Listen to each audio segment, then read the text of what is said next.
আসসালামু আলাইকুম। প্রিয় দর্শক শ্রোতা, আশা করি আপনারা সবাই ভালো আছেন। আপনারা জানেন গত কয়েকদিন ধরে ভূমিকম্প নিয়ে বাংলাদেশে হুলস্থুল কারবার চলতেছে। এই ভূমিকম্প নিয়ে এই 5.7 মাত্রা ভূমিকম্পর পর থেকে বাংলাদেশ এক ধরনের ভূমিকম্প নিয়ে অস্থির অবস্থা বিরাজ করছে। তারপর আরও 2টি ভূমিকম্প হয়।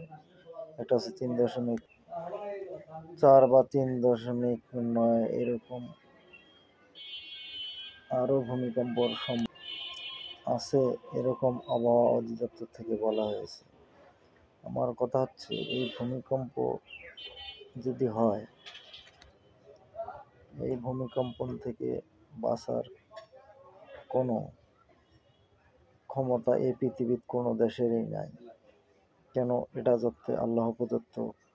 তাই এখানে ভূমিকম্প প্রতিরোধ বা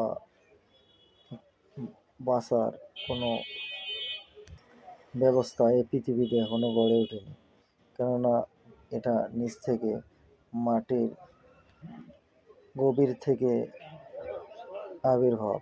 তাই এখান থেকে বাঁচার কোনো উপায় এই পৃথিবীতে আর নাই। ভূমিকম্পন হয় মূলত যখন পৃথিবীর নিচে যে আগুন আছে সেখান থেকে শুরু হয়।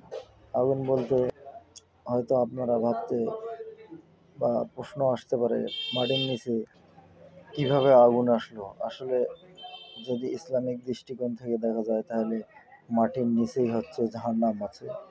এই জাহান্নাম বিভিন্ন সময় বিভিন্ন কারণে তিনি শ্বাস বা প্রশ্বাসের মাধ্যমে অনেকটা এই পৃথিবীতে লড়া মারে।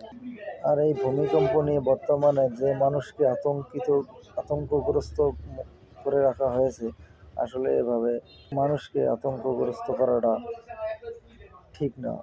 আপনারা হয়তো জানেন, ঢাকা বিশ্ববিদ্যালয়ে এক ধরনের আন্দোলন চলতেছে ভূমিকম্প নিয়ে, তাদের থাকার হল নিয়ে তারা প্রশাসনিক একটি ভবনের সামনে আন্দোলন করতেছে। এরকম সারা বাংলাদেশে এক ধরনের আতঙ্ক বিরাজ করছে। তার মধ্যে পুরান ঢাকায় বেশি আতঙ্কগ্রস্ত বিরাজ করছে। কীভাবে আতঙ্কগ্রস্ত না হয়, কীভাবে মানুষকে এই ভূমিকম্প থেকে ক্ষতি কম হয়, সেভাবে তাদেরকে বোঝানো বা তাদেরকে সেভাবে মানুষ স্থির রাখার জন্য বলা উচিত। অবশ্যই আমাদেরকে আল্লাহ তাআলা ভূমিকম্পের